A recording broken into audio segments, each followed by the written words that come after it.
Gold trusted gold buyers మీరు తాకట్టు పెట్టిన బంగారాన్ని విడిపించి ఈ రోజు ఉన్న మార్కెట్ ధరకు కొనబడును.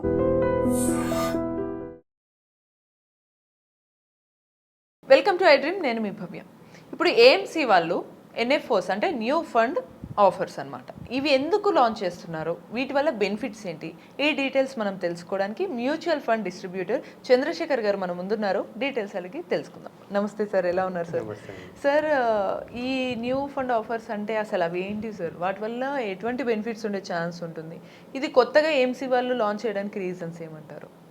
మేడం, ఈరోజు మనం న్యూ ఫండ్ ఆఫర్ గురించి మాట్లాడదాం. న్యూ ఫండ్ ఆఫర్ మాట్లాడే ముందు stocks IPO initial public offering అని చెప్పి స్టాక్స్ లిస్టింగ్ చేస్తుంటారు.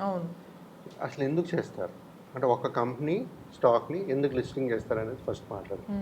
జనరల్గా ఈ లిస్టింగ్ చేసేటప్పుడు ఏంటంటే ఆ కంపెనీని ఎక్స్పాన్షన్ మోడ్లో ఉంటారు. అంటే వాళ్ళ బిజినెస్ని ఎక్స్పాండ్ చేయాలి, వాళ్ళకి డబ్బులు కావాలి, ఫండ్ కావాలి. అంటే జనరల్గా ఇలా ఐపీఓస్ చేసేది ఎందుకంటే ఫండ్ రైజింగ్ కోసం. అలాగే ఎన్ఎఫ్ఓ న్యూ ఫండ్ ఆఫర్ కూడా మ్యూచువల్ ఫండ్స్లో ఎప్పుడైతే వాళ్ళకి ఒక ఆపర్చునిటీ కనబడుతుందో ఈ న్యూ ఫండ్ ఆఫర్స్ అనేది అనౌన్స్ చేస్తుంటారు, లాంచ్ చేస్తుంటారు. మేడం, ఇప్పుడు ఫర్ ఎగ్జాంపుల్ మనము రియల్ ఎస్టేట్ ఒక లేఅవుట్లు వేస్తారు కదా, మాట్లాడుకుంటాం జనరల్ టర్మ్స్లో మాట్లాడు.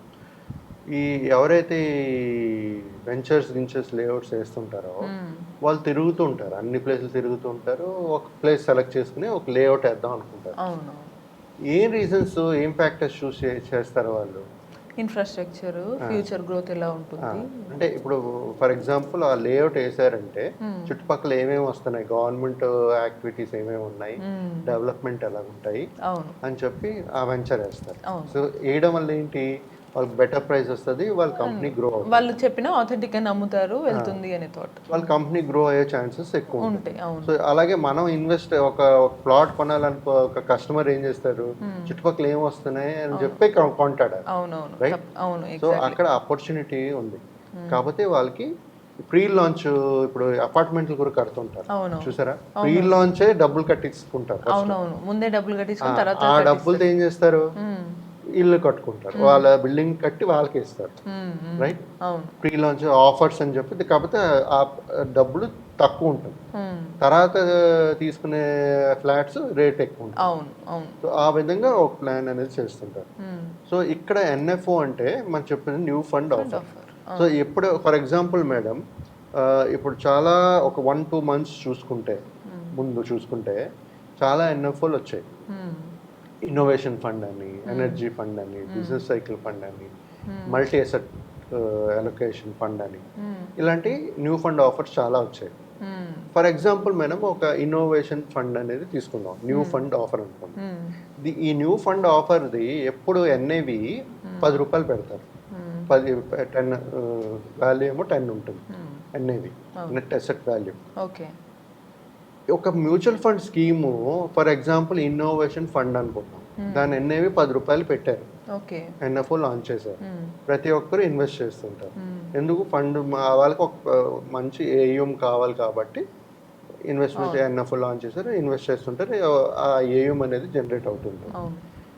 ఎందుకు లాంచ్ చేశారంటే, ఎప్పుడైతే ఇన్నోవేషన్ ఫండ్ లాంచ్ చేశారంటే మనం ముందు మన ఇన్నోవేషన్ రిలేటెడ్ కంపెనీస్ ఏదైతే ఉందో బాగా పర్ఫామ్ చేస్తుంది. నెక్స్ట్ 5 years 6 years 10 yearsలో ఇన్నోవేటివ్ కంపెనీస్ ఏదైతే ఇన్నోవేషన్స్ చేస్తుంటాయో అలాంటి కంపెనీస్లో ఇన్వెస్ట్ చేస్తే బెటర్ రిటర్న్స్ వస్తాయి అనే ఉద్దేశంతో ఇలాంటి ఫండ్స్ లాంచ్ చేస్తుంటారు, రైట్? సో ఇప్పుడు మనం మాట్లాడుకునేది ఎన్ఏవి 10 రూపాయలు అని చెప్పాను. ఒక ప్లాన్ ఉంటుంది, దానికి ఒక ఫండ్ మేనేజర్ ఉంటాడు. ఆ ఫండ్ మేనేజరు ఆ ప్లాన్లో ఒక 25 నుంచి 30 40 స్టాక్స్లు ఉంటాయి. మళ్ళా గుర్తుపెట్టుకోండి, ప్రతి ఒక్క ప్లాన్లో 25 నుంచి 30 40 స్టాక్స్ ఉంటాయి. అది ఫండ్ మేనేజర్ మేనేజ్ చేస్తుంటాడు, కరెక్ట్? ఇక్కడేమో ఎన్ఏవి 10 రూపీస్, లాప్ట్ ఉండే స్టాక్స్ 200 300 1000 రూపాయలు కూడా ఉంటాయి, రైట్? సో మరి మీరు ఎక్కువ హై వాల్యూ స్టాక్స్ కూడా కొంటున్నారు కదా, ఆ ప్లాన్ కొంటున్నారంటే మీరు 10 రూపాయలు కొనట్లేదు మీరు యాక్చువల్గా కదా. నేను చెప్పేది ఏంటంటే మేడం, ప్రతి ఒక్క ఇన్వెస్టర్ ఏం చేస్తున్నారంటే ఇప్పుడు న్యూ ఫండ్ ఆఫర్ 10 రూపాయలకి వస్తుంది కదా అని కొనేస్తున్నారు. అంటే ఎక్కువ పెరుగుతుంది కదా, 10 రూపాయలు కొంటున్నాను కదా, చీప్ కొంటున్నాను కదా, ఎక్కువ వస్తుంది కదా, పెరుగుతుంది కదా అని కొంటున్నారు. బట్ అదే ప్లాన్లో చాలా స్టాక్స్ చాలా హై ప్రైస్ ఉన్నాయి. అవును. మరి అదే కదా కొంటున్నారు మీరు. మ్మ్. అర్థమవుతుందా మేడం? సో నేను చెప్పేది ఏంటంటే తక్కువ ఎన్ఏవికి కొనొద్దు అంటలేదు, కొనండి. మ్మ్. కానీ ఆ innovation fund next 5 years 10 years ఏది బాగుంటుందో చూసుకుని కొనండి. మ్మ్. ఎనర్జీ ఫండ్లో ఇన్వెస్ట్ చేయాలనుకుంటే అది నెక్స్ట్ 5 years ఎలా చేస్తుందో చూసుకొనండి. మ్మ్. సో మన ఎన్ఏవి చూసి కొనడం కాదు ఇంపార్టెంట్. ఆ ఏదైతే ఇన్నోవేషన్ ఫండో, ఎనర్జీ ఫండో, లేకపోతే large Capo, mid Capo, small Capo ఎక్కడైతే ఇన్వెస్ట్ చేస్తున్నామో ఆ vertical large cap sector 100 companies బాగా చేస్తుందా, లేకపోతే మిడ్ క్యాప్ 250 కంపెనీస్ బాగా చేస్తుందా, స్మాల్ క్యాప్ అబౌవ్ 250 కంపెనీస్ చేస్తుందా, ఇది చూసుకుంటూ మనం ఇన్వెస్ట్మెంట్స్ అనేది చేయాలి.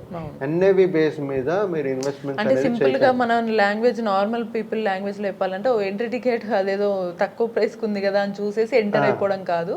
మనకి లోపల ఏమేమి యూజ్ ఉంటుంది, ఎందులో ఎక్కువ ఏది మనకి ఎక్కువ ఇయర్స్ లో బెనిఫిట్ అవుతుంది అనేది చూసుకొని అప్పుడు మనం ఎంట్రీ ఇస్తే బెటర్ అంటారు. గ్రోత్ పొటెన్షియల్ చూసుకోవాలి.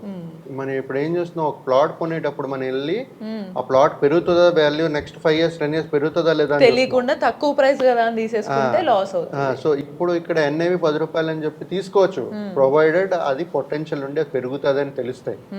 అంతేగాని 10 రూపాయలకి వచ్చేస్తుంది, నేను అది ఇంకో ప్లాన్ లో కొంటే అది 300 పెట్టి కొనాలి అనేవి, నేను ఇదే తీసుకుంటానని డిసైడ్ అవ్వకూడదు. నేను చెప్పే కొంచెం కాస్ట్ ఎక్కువైనా కొద్దిగా రిస్క్ అనిపించినా కావాలంటే గైడెన్స్ తీసుకోవచ్చు. ఉంటుంది. ఇప్పుడు పెద్ద పెద్ద కంపెనీస్ ఉన్నాయి మేడం, టీసీఎస్ ఉంది, ఎంఆర్ఎఫ్లు ఉన్నాయి, వాళ్ళ వాల్యూ ప్రైస్ ఎంత ఉందో చూడండి, అయినా ఇంకా పెరుగుతుంటది కదా. సో పొటెన్షియల్ ఉన్నప్పుడు ఆ నంబర్ ఈజ్ నంబర్ అంతే. సో ఇలాంటి ఎన్ఎఫ్ఓ లాంచ్ చేసేటప్పుడు పర్టికులర్గా మనకి ఆ పర్టికులర్ ఫండ్ బాగా చేస్తుందా లేదా అనేది చూసుకోవాలి. అలాంటిది మళ్ళీ మేమే మ్యూచువల్ ఫండ్ డిస్ట్రిబ్యూటర్స్ చెప్పగలుస్తాం.